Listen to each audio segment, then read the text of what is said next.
የሚያሳየው የካራት ከተማ የመጠጥ ውሃ ፕሮጀክት ላይ ቱቦ መሸከም ያልቻለው የውሃ ግፊትን ለመቀየር የመጣው የብሬት ቱቦ ዲሲአይ የሚባል ነው።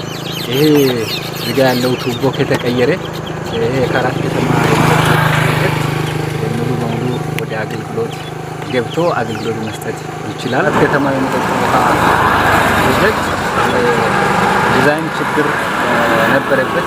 እሱን ችግር ለመፍታት ከክልል የርዕሰ መስተዳድርም ድጋፍ አድርጎልናል።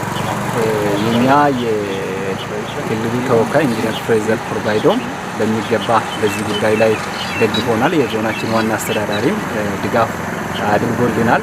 በዛ ልክ የዞናችን አስተባባሪ በሙሉ በሚገባ ትኩረት ሰጥተው አብረን ተያይዘን ከክልሉ ውሃና ኢነርጂ ቢሮ ጋር በመነጋገር ይሄ ቱቦ አሁን ሊቀርብ ችሏል ማለት ነው።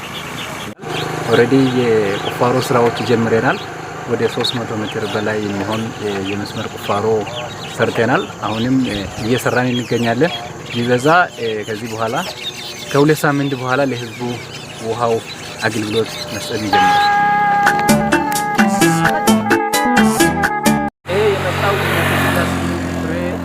የብሬት ቱቦ ዲሲአይ የካራት ከተማ የመጠጥ ውሃ ችግር በዲዛይን ምክንያት የውሃውን ግፊት መሸከም ያልቻለውን ለመተካት በቂ ነው። ከዚህ በላይ ሌላ አያስፈልግም። ይሄ ወደ አንድ ላይ ወደ 18 ሚሊዮን ብር የሚሆን ተጨማሪ ወጪ ወጥቶበት ነው